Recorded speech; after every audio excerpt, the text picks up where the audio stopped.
Mukama Katonda tukwebaza okubanga watulokolera ekisakyo.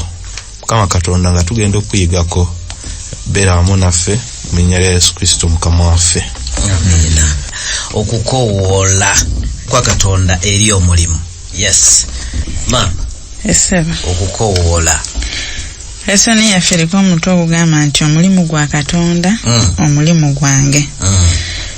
Bye twakayigako sofa tuyize ti Katonda yenna nnyini mulimu. Ate bw'abeera nnannyinigo ye muminsani eyasookera ddala. Kituufu. Naye naffe be yatonda mu kifaananyi kye tuvunaanyizibwa okutwala omulimu guno mu maaso. Naye weewaawo kiri bwe kityo tatulekeredde, yatusuubiza nti ali wamu naffe okutuuka emirembe gyonna. Ate ng'era ajja kudda atukole ki? Atutwale gy'ali tubeere naye. Okukowoola kwa Katonda eri omulimu. Katonda bw'atuyita ebiseera ebimu kitwetaagisa okutambula, okusukka awo awatweyagaza, okusobola okugenda okukola ki? Omulimu. Naye kambuuzeeko, waawo we tuli awayinza okutweyagaza? Oba bwe ngamba nti okusukka awatweyagaza nnyinza kutegeeza ki? Sebadduka Denise. Okweyagaza oba ze twayise comfort zones. Yes. Wempulirira emirembe. What are some of those comfort zones? Wayinza okuba nga wenkolera emirimu gyange. Nga comfort zone yange nga sisobola vaawo. Tukirowooza nako nti oyinza ovaawo. Mwami kuteesa we wayinza okukweyagaza nga tolowooza nako nti oyinza okuvaawo. Ewange. Ewaka. Weewaawo. Katonda bw'atuta okukola omulimu gwo oluusi kiyinza okutwetaagisa okusukka awo awatukola ki? Awatweyagaza. Neeyagazisaawo bibiri. Biki ebitweyagazisaawo? Eddwaliro lituli Kinyalampindi wali. Amasomero g'abaana. Amasannyalaze solido. Netiwaaka tulina kanaala. Ebintu bino nga biri under control. Nkadde kiwanuka tugenda kusaba otutwaleko mu lubereberye essula 11 olunyiriri olusooka paka ku lw'omwenda. N'ensi zonna zaalina olulimi lumu nenjogereemu. Awo baali nga batambula ebuvanjuba ne balaba olusenyi mu nsi Sinaali we yatuula omwo. Ne bagambagana nti kale nno tukole amatofaali tugookere ddala. Awo ne baba n'amatofaali mu kifo ky'amayinja n'ebitosi mu kifo ky'ennoni. Ne boogera nti kale nno tuzimbire ekibuga n'ekigo ekirituuse entikko yaakyo mu ggulu, era twefunire erinnya, tuleme okusaasaanira ddala ewala mu nsi zonna. Mukama n'akka okulaba ekibuga n'ekiga abaana b'abantu bye bazimba. Mukama n'ayogera nti laba, abuli eggwanga limu era bonna balina olulimi lumu, era kino kye batanula okukola ne kankano tewali kigenda okubalema kye baagala okukola. Kale nno tukke tutabuleetabule eyo olulimi lwabwe baleme okutegeera enjogera yaabwe bokka na bokka. Bw'atyo Mukama n'abasaasaanyiza ddala okuva eyo okubuna ensi zonna ne baleka okuzimba ekibuga. Erinnya lyakyo kyeryava lituumibwa Babeli, kubanga eyo Mukama yatabulira olulimi lw'ensi zonna, n'okuva eyo Mukama n'abasaasaanyiza ddala okubuna ensi zonna. Tulaba abantu bano nga beekuŋŋaanyiza bazimbe omunaala. Ebigendererwa byabwe byali ki mu kuzimba omunaala guno? Mukadde Kiwanuka, baalina kigendererwa ki nga baguzimba? Kubeera wamu butasaasaana. Kubeera wamu butasaasaana. Musumba baali bakyamu. Eseba. Baali bakyamu kubanga Katonda yabagamba basaasaane bajjuze ensi. N'olwekyo Katonda baba bakyayagala basaasaane, bo ne bagamba nti tujja kusaasaana. Baba bakyamu. Eseba. Baba beediimye. Bavudde ku nteekateeka ya Katonda. Sebanduka kikyamu kyekirala ekyali mu munaala guno. Ekikyamu baali tebeesize ekisuubizo kya Katonda. Katonda yali abagambye siriddamu kukola ki kuzikiriza nsi n'amataba. Ne bagamba tomanya Katonda ono bo ne basalawo okuzimba omunaala nti bwe ganajja basobola okukola ki okwambuka. Ne bongerako n'akalala twefunire erinnya. Selfish motives. Yes. Baagala sigalawo mu comfort zone. Otyo omukadde ekiwanuka kitegeeza balina pulaani y'ekizimba obulungi ennyo ng'ekisanyusa buli alaba nakikola erinnya nabo bennyini nga kibasanyusa. alaba agulumizaani omuntu olukubuuza nti obeera ludda nti Babel. Nze mba Babel. Ekikola erinnya. Omukadde ekiwanuka ogenda tusomerako zino ennyiri 2 lubereberye 26 paka 28. Kanayogera nti tukole omuntu mu ngeri yaffe mu kifaananyi kyaffe bafungenge eby'omu nnyanja n'ebibuuka waggulu n'ente n'ensi yonna na buli ekyewalula ku nsi. Kale n'atonda omuntu mu ngeri ya Katonda mwe yamutondera omusajja n'omukazi bwe yabatonda. Esebo yabagamba bafuge ensi yonna kati ate bano beri mitinze tugendeko ne mu lubereberye 9:14. Kale olunaatuukanga bwe nnaaleetanga ekire ku nsi musooka anaalabikiranga ku kire nange nnajjukiranga endagaano yange gye ndagaanye nze nammwe na buli kitonde ekiramu ekirina omubiri kyonna n'amazzi tegaafuukenga nate mataba okuzikiriza omubiri gwonna. Nsabadduka atunnyonnyodde nti baalinga abatakkiriza kisuubizo kyani kya Mukama. Kikyamu ki naffe leero bwe twagala tukolerawo mu comfort zone? Nsabadduka Iwe tuvudde tugambe nti mu comfort zone waliwo ebintu ebikozesebwa weebiri. Wali amasanyalaze, wali amasomero, banka, amazzi. Kati ate baagala kutwala ove mu comfort zone ogende etali bino by'obadde omanyidde kwa obeera na bino obeera ne control ey'obulamu ate bakutwala eri gy'ogenda gy'otaafunire control. Kikyamu ekirimu nti tokula mu kukkiriza buli wobeera womanyidde kubanga embeera etuukawo olaba nti g'ogisobola kubanga waliwo ebikozesebwa naye bw'ogenda eri gy'otalina control kitegeeza ani ali mu control? Mukama wabeera mu control otandika otegeera nti kino yakikoze kino yakikoze kubanga eno gy'olina control waaligambye bino bisobose kubanga waliwo amasannyalaze bisobose kubanga amaanyi gange gabaddewo naye bw'ogenda eri etali control kitegeeza Mukama yali mu control n'ogenda ng'okula. Somba ina kyeyongerezaako. Mukama Katonda kyaba tusindika ku mission ayagala byaba tuyigiriza omukwano gwe tufunye naye enkolagana gye tufunye naye bituyize mu kukuza abaana bituyize mu kumwesiga tubisaasaanye ne gye batabimanyi. Kakati gwe bw'ogamba nti nze nfiira wano nze siva wano eri birituukayo bitya talina ngeri ndala yonna.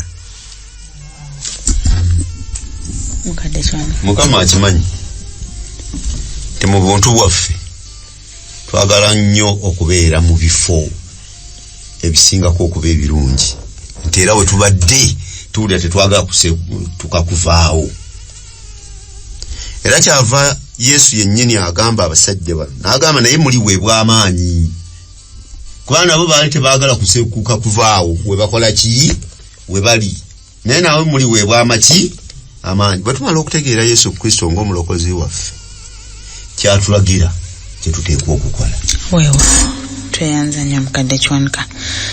Njagala mumpeeyo Bible character gwe tulabako omuntu mu Bayibuli nga yasukka awo awayagaza n'avaawo olw'omulimu gwa Katonda buli omu ajja kumpaayo omu sebadduka kantandikira eyo Yesu Kristo yennyini ese muggulu nga tewaviika n'aleka ebitiibwa byonna najja weewaawo mukadde Kiwanuka nalabye Filipo ese twamutunuulidde Filipo okay naye yasaasaana n'ava we yali alowooza okubeera emirembe agenda akola omulimu somba Kakembo Mariyamu nyina Yesu yafuna omukisa nti malayika yajja n'amutegeeza nga bukyali ogenda kuba lubuto ko Mariyamu anedda nze sibalako na musajja ndi lijja kuba Mwoyo Mutukuvu yani badde abuuza yani biba biti ebyo ebiba mu kufuna olubuto ng'oli muwala mu Yudaaya abimanyi atalina mwami bintu bizibu nnyo birimu n'okufa naye mufo kyokkaayana n'okwerwanako yaga nti kibe gye ndi nga bw'ogambye era tebyali byangu yava mu comfort zone weyandigumikira naga nti kangumiikirize mala okufumbira Yusufu wange Omwoyo Omutukuvu alidde oluvannyuma Ibrahim yawulira ekigambo kya Mukama Katonda era ava mu nsi eri comfortable ewaabwe tugendere ddala kukuweebwa omukisa okufuna omukisa okugutwala eri ensi yonna mukadde Kiwanuka ogenda tusomera lubereberye 12 olusooka paka ku lwokubiri Mukama n'agamba Ibulayimu nti va mu nsi ya nnyo era wali ekika kyo n'ennyumba ya kitaawo oyingire mu nsi gye ndikulaga nange ndikufuula eggwanga eddene era naakuwanga omukisa era naakuzanga erinnya lyo era beeranga mukisa gwo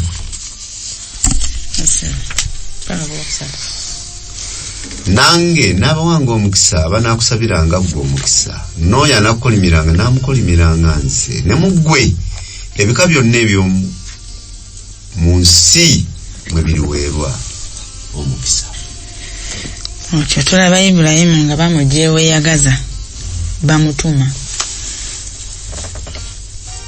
buzibu ki bw'okirowoozaako mu mbeera yaffe eyaleero Ibulayimu ayitibwa nga wa myaka 75 bwebanga okuyitibwa kuno kuzze gy'oli biki byewandisoose okulowoozaako kuzze eri gwe weekaddiridde 75 bakugamba genda mu nsi gye ndikulaga sebadduka biki byewandirowoozezzaako amangu awo kyanguwa bw'ŋŋamba nti va wano oba ogende namulesa awo kitegeerekeka naye bamugambye ave wano gyagenda ono amutumye yajja omulagayo kizibuwalamuko okuba gy'alaga tamanyiiyo obuuza nti ontwala wa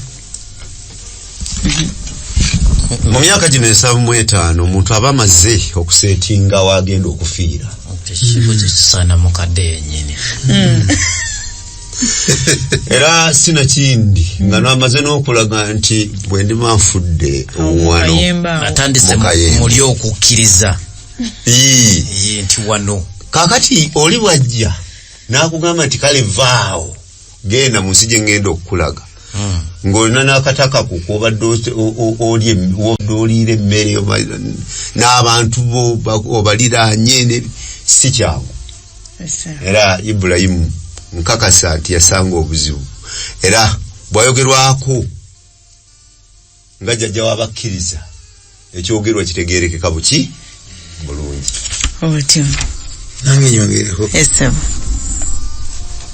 n'ekirala social status kakati omusajja omukulu ngenda ogamba ku bannange nti bannange ne bemulaba nsiba tugenda wa nti Mukama yatugambye Mukama yaani abantu abogererwako batugambye dda nti baali basiiza bifaananyi naye Mukama tebamumanyi bajja kumbuuza Mukama yaani yakugambye atya nawe okyagwa ku bafere be common sense ebintu ebyo biringa ebyolusaago naye ge mazima getusangira ddala. Omusajja omukulu osituke ove wano ogende gye batanakulaga mbu kubanga yayogedde nani mwa communicatinze mutya bye bena Ibrahim bwakkiriza okusituka aba bena bizibikidde lw'okukkiriza. Tweyanza okuyitibwa kwa Ibrahim kuno kuyitibwa kutya okw'omulimu kufuuka kutya okuyitibwa okukola omulimu? Sebadduka ntulayo wano nti Mukama yayita Ibrahim nagamba nja kuwa omukisa era kyogeddwako emirundi 5 naye nga omukisa guno Mukama yagwinitiating yagamba I will yagamba ndi tulina ebigambo ebikakasa nti Mukama yagamba nti ndi kuwa omukisa okulagira ddala nti okuyita mu Ibrahim mission ye gye yalina okuva ku ntandikwa nti enkolagana wabeerewo enkolagana wakati wa Katonda n'omuntu erina okuyita mu Ibrahim enkolagana eyo koleki ekomewo nti okuyita mu Ibrahim amawanga gonna gagenda kuweebwa omukisa. Tweyanziza nkibuuza ekintawanya nnyabo Ibrahim muntu ngafu tetumanyi wa Katonda bwe yaje yamulaba n'amaaso okono okibuuza simanyi naye yakola atya okukkiriza ebimugambibwa okukkiriza kuno yakuzimbira ku ki? Kale nyama mukadde kiwano katusomereko mu lubereberye 10:13 tukyali ku Ibrahim y'omwoyo tandikira ku 12 paka ku 13 12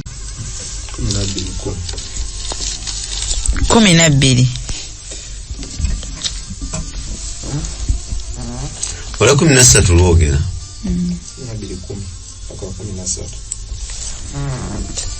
newagwa enjala mu nsi Ibrahim n'aserengeta mu Misiri okutuula omwo kubanga enjala yali nnyingi mu nsi. Abo yalinga n'atera okuyingira mu Misiri n'alyoka agamba Salaayi mukazi we nti laba mmanyi gw'oli mukazi mulungi okulaba kale Abamisiri bwe bali kulaba kye baliva boogera nti oyo ye mukazi we era balinzitanze naye gwe bali kuwonya mu bulamu oyogere nga nkwegayiridde nga gw'oli mwannyinaze ndyoke ndabe ebirungi ku bubwo n'obulamu bwange buwone ku lulwo. Eyo gye tutandikidde tulabye Ibrahim ng'ayitibwa n'atabuuza nti ontwala wa ne tulaba okukkiriza okunene naye ate alituuse mu lugendo akoleramu ensobi musumba nsobi ki yamugamba nti negye nkutwala nze ndikulagayo atuuse eno enjala egudde tegisuubira tamanyira kumanya obaana owaalwe baali bamuleeta kyetutawulirako n'ekimu ye Ibrahim okudda eri Katonda n'amwebuuzaako tisebo njala egudde nina abantu bangi nkole ki n'ebisibo ndagewa nkole ntya ayiyawiya kyayagala kukolawo ng'asalawo okugenda Misiri yali nsobi obuteebuuza ku Mukama yamugamba nti nze ye nkutwala mmanyiyo n'enjala agimanyi nti egudde yali nsobi n'ebirala ebyaddirira ensobi ey'okubiri Sebadduka kitulaba nti akkiridde Misiri naye mu kukkirira agamba Salaayi akkiridde ddala agamba Salaayi alimbe nti mwannyinaze naye mu kulimba kuno ate n'alimbira ddala n'agamba nti akikola lwa bulungi bwa Salaayi naye mu kulimba kuno nga ekigenderera ayagala kweprotectinga aleme kuttibwa naye nga Katonda era yamugambye nja kuwa omukisa mu mukisa muno mwabaddemu n'okumukuuma mu kifaananyi oli amugjawo n'agamba oli kanveewo nze gwe limbayo nze baleme kunzita nange ebuuzo ekibuuzo. Ibulayimu enjange maze okugwa, Katonda nga mututte gyamugambye nti nkutwala gye ndikulaga. Ibulayimu yandibadde mu kifo ekyo n'asirika busirisi n'abeeraawo. Anti Musomba atugambye nti yandyebuuzizza ku oli eyamutuma enjala ezze tukoze tutya. Tulaba Ibulayimu ono nti wadde ebintu bimaze okumutabukako, Katonda asigala ali naye. Kitutegeeza ki ku Katonda ono nannyini mulimu? Mwami Kuteesa, kyongera kututegeeza ki ku Katonda ono, kuba twayiga nti ye nannyini mulimu? Nkyali ku mbeera ya Ibulayimu. Esebo nti kinzijirayo ddala nti nno tewali njawulo, Ibulayimu tewali njawulo naffe. nange leero Ekyamazima tukola bye tukola byonna byonna, naye nga twakkiriza nti tuli ku mulimu gwa Mukama Katonda. Nange waliwo wentuuka ne mpulira nga ntaddemu maanyi gange n'okulowooza kwange, nga ndabaawo nkola ki mpitawo era nentetenkanya. Gwe kyali kikutuuseeko, oyinza okulowooza nti Ibulayimu oba yali wanjawulo nnyo ku muntu omulala ku ffe. ffenna mu lugendo tukolera mansobi. Ne Ibulayimu alinga ffe. Naye olwokubanga tufaanana kifuula kyeyakola ndi kituufu. Nedda. Kitutegeeza ki ku Katonda nannyini mulimu? Kubanga naffe leero tulina ensobi, naye asigala atuga nti genda. Oyagala kunzira omuzinda lugoogo kwegule. Katonda nannyini mulimu. Ibulayimu tumulabye genze Misiri. Ali Misiri naye Katonda tamukoze eki? Tanamwebuuza. Newankubadde alimbye, newankubadde akoze eki? Alimbye. Naye Katonda asigala akyakola omulimu, era omulimu n'agukola mu Misiri. Okuyita mu Salaayi, mu mukyala gwe baali bamaze okumuwamba. Ibulayimu kye yali ayogera gaali mazima. Mukazi we yali muki? Mulungi. Era Abamisiri immediately nga bakatuuka e Misiri, Abamisiri ne bagamba Falaawo nti waliwo omukyalo omulungi azze wano. Falaawo n'agamba mumundeetere, ne bamutwala. Bamaze okumutwala, Katonda n'asigala nga akola omulimu, n'agukolera ddala mu ofiisi yaani? Ya Falaawo. N'ategeera nti Ibulayimu muntu wa Katonda.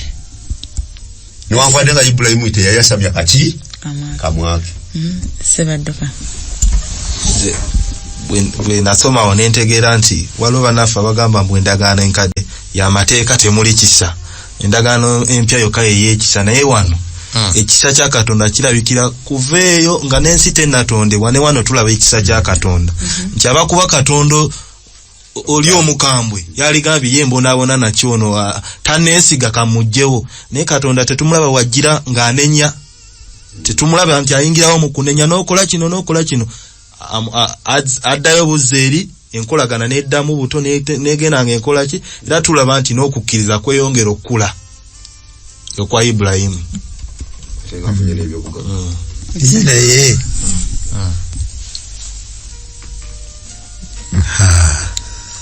ndabawo ebizibu bibiri. Ekisooka tulina okwegendereza ebibi ebitali bbulaaka, ebitali red, ebibi ebiri very clear. Obugambye nti Ibulayimu kyeyogera kyali kituufu, n'ekyokugamba nti mwanyina nakyo kyali kituufu, kubanga ono yali half sister ddala. Naye biro byonna bikola mu linnya lya mulimu gwa Mukama. Motive yali ndala. Motive eyinza okuba endala, naye nga ye akyali ku mulimu gwa Mukama, akyali mu lugendo. Naye yewe ensonga ezimatiza embeera mbi. Ne Katonda akiraba. Tukireete wano tuwaffe. Twewala ebibi ebiri gure. Tekiri blaaka, tekiri white. Number one, naye Katonda bonna abakola bwe batyo, bonna abazaamu n'abazimba. Yuda yali amulukwe, Peetero ne yeegaana. Yuda yalemera wa kutereeza, yasituka. buli lwe tugenda ku mission tugende mu maaso. Buli lwe tugenda ku mission wadde tufunye ebisoomozebwa twekumire ku oyo. Tugenda kusoma ku Ibulayimu mu version endala. Wali tulabye obuzibu buzze yeerwanyeeko. Mukadde Kiwanuka tusomere mu lukwakwayo. Lubereberye 22 olusooka paka ku lw'omunaana.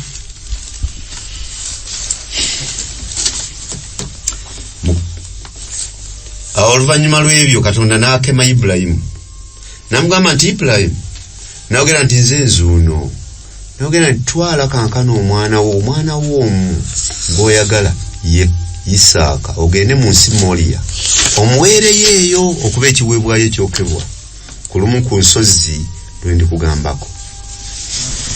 Ibulayimu n'agolokoka enkya mu makya n'assa amatandiko ku ndogoyi ye n'atwala babiri ku bavubuka be ne Isaaka omwana we n'assa enku ez'ekiweebwayo ekyokebwa n'agolokoka n'agenda mu kifo Katonda kye yamugambako. Ku lunaku olwokusatu Ibulayimu n'alimisa amaaso ge n'alengera ekifo. Ibulayimu n'agamba abavubuka nti mubeere mmwe wano n'endogoyi nange n'omulenzi tunaagenda wali ne tusinza ne tudda gye muli. Ibulayimu n'atwala enku ez'ekiweebwayo ekyokebwa n'azitikka Isaaka omwana we n'atwala omuliro n'akambe mu ngalo ze ne bagenda bombi wamu. Isaaka n'agamba Ibulayimu kitaawe nti kitange, n'ayogera nti nze nzuuno mwana wange, n'ayogera nti laba omuliro n'enku biibino, naye guliwo omwana gw'endiga ogw'ekiweebwayo ekyokebwa. Ibulayimu n'ayogera nti Katonda aneefunira omwana gw'endiga ogw'ekiweebwayo ekyokebwa mwana wange. Kale ne bagenda bombi. Tweyanze Mukadde Kiwanuka. Eri tulabye enjala ezze agezezzaako okwerwanako. Naye wano omwana amubuuza nti ekiweebwayo kiriwa? N'addamu atya? Katonda aneefunira. Njawulo ki eri wakati wa Ibulayimu oli n'ono? Mukadde Kiwanuka. Nangi. Njawulo ki? Ibulayimu oli ow'e Misiri yali yeerowoozaako nga ye. Ibulayimu ow'ekiseera kino teyeerabawo, alabawo Katonda. Waawo. Yesebo. Eri ebadde sula ya 12 eno ya 22 kitegeeza wayiseewo ebbanga ddene. Kisoboka okubanga Ibulayimu yali atandise okubanga emyaka nga 3 nga enkolagana ayina byeyongedde okutegeera ku ono mukwano gwe, ekimusobozesa omugamba nti twala omwana n'atabuuza kubuuza n'akeera bukeezi n'agenda. Kisoboka okubanga waliwo kye yali ayize ku mukwano gw'ono, era kyovulaba Ibulayimu oli n'ono waliwo enjawulo. Ono yali akuze mu kukkiriza. Musumba Kakembo, mu bbanga eryo biki ebimu ku ebyo ebyabaawo bye tuyinza olowooza nti oba oli awo byakoza Ibulayimu ono mu kukkiriza? Wagendera e Misiri yali akafuna ekisuubizo ky'ezzadde. Ne wayita emyaka 20 balamba n'omusobyo, ezzadde nga terinakola ki? Ddaaki ne lijja mu ngeri ekyamagero tesuubirwa. Omukazi omukadde emirundi egiwerako yali ayogeddeko ne Mukama ng'ayiza eddoboozi lye, takyalibuusabuusa. Emirundi egiwerako mu kwogera kuno n'okolagana ne Katonda yali ayiza empisa za Katonda. Mukama ono bw'ayogera ekintu atuukiriza. Ekimu ku birala byayiga yagamba nti omukazi wa myaka 9, omusajja ndi wa 10, ne tuzaala. Katonda w'amaanyi. Oba atuukiriza ekiyasuubiza n'akituukiriza mu ngeri ey'amaanyi bw'ati. Bw'angamba nti genda oweeyo omwana ono, alina kyangamba naye kangende muweeyo. Amaanyi ge gano n'amagezi gano agakozesa mu ngeri endala. Kyava agamba abavubuka bali ababiri balese wali, n'abagamba nti feka twambuke tunadda. Katonda aneefunira. N'ekirala kyongereko nti Katonda aneefunira omwana gwaki. Tulaba Ibulayimu akuze mu kukkiriza. Nga Musumba bw'agambye nti nga ne speech ye oba byayogera kuba mu 22 olwokutaano agamba abasajja bali nti kaffe katugende n'omulenzi naye tunadda naye gwagamba okudda naye bamugambye kumukola ki kumuwaayo nga saddaaka obwo tewali bulimba kukkiriza okay kubanga gwatambula naye amulezeeku yamusuubiza omwana amumuwadde amen essebo olwo akantu ke twabuuze nti Ibulayimu mu biseera bino yatunulira endagaano za Katonda zazaakola nga zonna zigenze zituukirira. Yes. Ekiteyama n'okitegeera Ebbulaniya 11 tusomereyo olw'okukkiriza.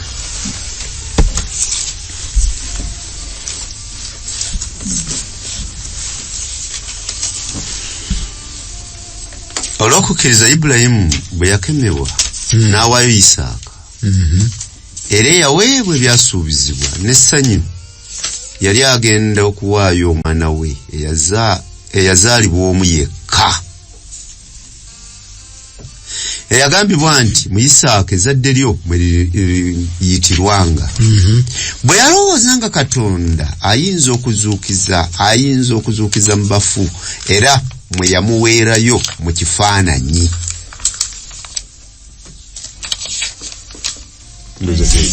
Sikyekyo mbadde nkyayogera ku ndagaano okuzuukiza abafu ekyo Ibulayimu yakiyiga atya?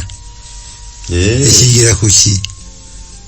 Yakiyigira ku mukyala we Isaaka Salaayi yazuukiza mufu kubanga ebiseera ebyokuzaala kwe byali byakola ki byaggwawo dda.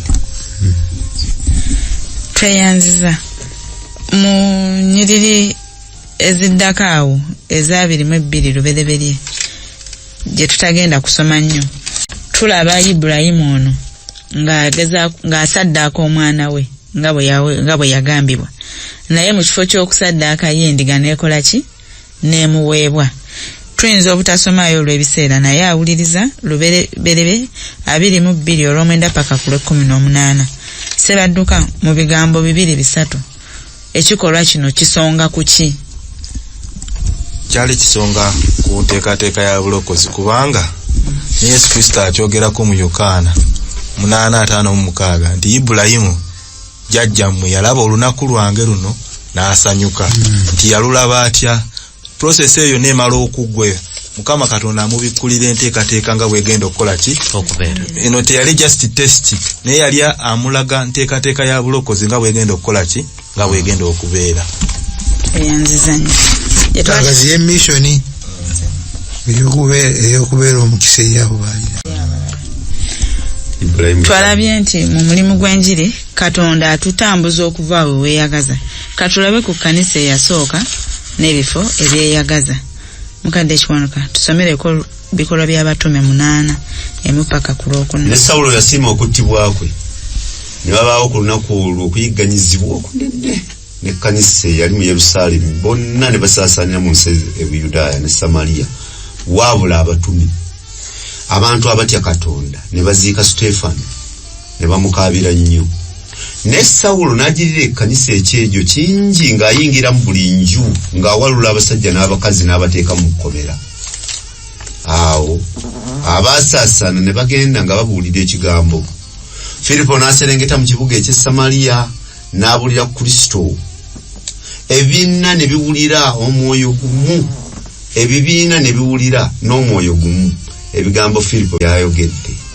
Bwe baawulira ne balaba ebyamagero yakolanga kubanga bangi kubo abaaliko dayimooni ne babavangako nga bakaaba n'eddoboozi eddene ne bawowoggana bangi abaali abalwadde okukozimba n'abalema. Essanyu lingi ne libeera mu kibuga omwo. Tweyanziza tulaba abatume nga nabo baalinga abaali bamaliridde okukolera omulimu mu comfort zone mu kifo ekyeyagaza tebaagala kusukka awo waabwe bali mu lulimi lwabwe kalukya yaabwe. Bw'ogenda okulya emmere teweebuuza emmere gyendya nongoofu bampe buli kintu akiri ize. Yerusaalemi wabeereka n'olulimi naye baatunuukoleddeyo Filipo nti bwe bamala okusaasaanyizibwa kuba wano Philip ye yali gugwe gwa kugaba mmere era bw'amala okugaba emmere tolina kirala ky'omugamba naye ate gy'alaze biki byakozeeyo Sebadduka ng'okuyiganyizibwa kumaze okujja avudde eweeyagaza gye yalaga biki bye yakolayo yabuulira teyakoma ku kya mmere yokka n'ayogera ku Mukama era bwe yayogera ku Mukama nti bwe yava mu comfort zone ne Mukama n'asumulukuka n'amukozesa ebibiina ne bimukkiririzaamu abantu ne bawona. Yes. Kikwewunyisa nti Filipo yatuuka ekiseera n'atambula ne Mwoyo Mutukuvu n'amulaga nti agenda mu ddungu. Mu ddungu abantu tebaagalayo. Naye n'amugamba nti genda osisinkane era ogenda okusisinkana n'asisinkana omusajja oli omukungu wa Kandake Omuethiopia. Mbu yamusanga asoma n'amubuuza nti bino by'osoma obitegeera. Nanditegedde ntya nga tewali annyinnyonnyola.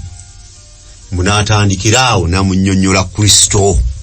Musajja yali ava e Yerusaalemi ogenda okkakkana nga batambudde ng'amugambye nti linnya mu ggaali onnyinyonnyolere ddala. Bwe baatambula ne batambula n'alaba amazzi bwe n'asanga amazzi n'agamba nti amazzi gaagano kiki ekindobera okubatizibwa.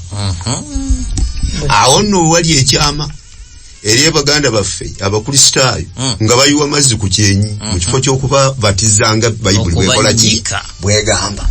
So bwe tutava mu comfort zone tukugira omulimu gwani gwa Mukama mwami kuteesa akantu ka Filipo kano kalina kikambikulidde nti ekyamazima bakadde bange ne baganda be bananjulira waliwo mu makanisa eyo gye tusinziza ffe bennyini ekyamazima nga watuuka dda kumutendera n'ogukulembera ettabi lyendaga naye nga tugende mu maaso kirese bulungi nti watuuka nadda kumutendera ogukola ki ogukulembera ekisibo naye towerezangako yadde ng'omudinkoni oluusi twenyoma ffe ffennyini naye obusobozi bwaffe bulina makulu ki mu mulimu guno kuba bajja kunnonda leero bakugane Nakimbuga oli mu dinkoni nti nze nno nga sijja kusobola kuweereza musomba obusobozi bwaffe n'omulimu bikwatagana bitya.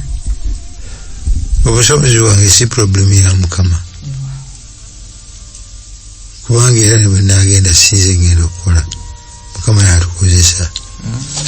Mukama kyayagala ayagala mbeera available kasita ayita ayagala nti sebo wendi nzize. Musa kye yamwagalako kyokka genda ojeyo abantu bange ko Musa nanagira simanyi kwogera ebizibu bye si bye bizibu bya Katonda. Singa nali njagala bwogezi bulungi Alooni gyali muganda wo naye simwagala saagala kusinna mulonda gwe genda nze bindekere nze njogeza bakasiru. Nolwekyo obusobozi bwaffe si kyekikulu nnyo. Ekikulu nti wendi.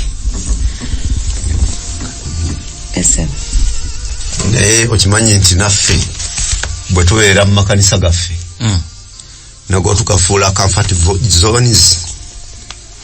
Nze ndi mu kanisa ye Najja Nankumbi saagala kuvaamu kugenda mu makanisa maki oba kugenda kubuulira mulimu waki ogamba okuteesa. N'olwensonga eyo naffe n'abalala bonna ne tuzimba amakanisa amanene tusobola okwekumira awaki awamu mu kifo ky'okugenda nga tusaasaana busaasaanyi ng'abatume bwe bukasa. Weewaawo tulina okuva mu comfort zone naye kikulu nnyo mu mulimu guno okutandikira we tuli. Yes. Mugadde bikola by'abatume 8. Naye muli weebwa amaanyi Omwoyo Mutukuvu bw'alimala okujja kummwe nammwe munaabanga bayigirizwa abantu muna era muli babajulirwa abange mu Yerusaalemi ne mu Buyudaaya yonna ne mu Samaliya n'okutuusa ku nkomerero y'ensi. Asoosewa mu Yerusaalemi abagamba waka. Lwaki kizibu nnyo okukola omulimu ewaka okubuulira enjiri mu waka waffe mu nnyumba mu be tukola nabo mu batwetoolodde. Lwaki omulimu guzibuwala nnyo awo? Sebado. Abantu bewaka wano batumanyi nnyo. Yes sir. Ayinza okuba kumanyiko nti gundi omusajja mukambwe naye ng'omubulira ku Yesu ow'ekisa, Yesu ow'okwagala, kati ng'alaba ky'omugamba tekikwatagana nakyoli, akulabira mu butale mu bukambwe, akulabiramu eri ango ey'obukambe bwo, naye nga tawuliriza nabyo mugamba nti Yesu Kristo waakwagala, so omulimu ne gukola ki? Ne gukaluba. Mukadde kiwano lwaki omulimu gutuzibuwalira okukola ewaka? Ekisooka buteekakasa. Ekyokubiri tulowooza nti baba tulaba bamanyi netubaleka. Naye juzi neewuunya omukyalo omu musomesa ku ssomero ery'aba Adventist atamanyanga nako nti Saturday lwe lunaku olw'omusanvu, era yamanyi Sunday nti lwe lunaku olw'omuki, naye nga mukyala muyivu naye bwe twali twogera naye ng'akikakasiza ddala. Naye kati ffe ebiseera ebimu tulowooza nti bamanyi ne tubaleka. Musomba lwaki omulimu guzibuwala ewaka? Mulembuuliza ekibuuzo. Ebyo bizibu byomwogereko byonna Yesu byali tebimukwatako. Buno obunanfuusi bwaffe okwogera ne tukola ebirala Yesu nga tebimukwatako. Naye ne Yesu awaka enjiri ya mulema. Kalungi kyakava Nazaalesi. Baganda bye bamugamba nti genda obuulire eri wali. Ani akugamba? Ab'e Nazaalesi. Ani atugambye? Otyo?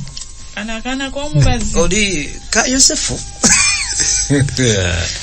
Ekitegeeza Mukama Katonda ekibi kyeyatwesera akamanyiiro. Azima. Akamanyiiro kano omuntu kasita tumumanyiira. Yatolekerawo kumutwala siriyasire. Ne Katonda kyava alekawo gap between us and him. Singa atwebikkulira najja n'atuulaawo batandika kumuyita muzeeyi. Kazende. Muzeeyi.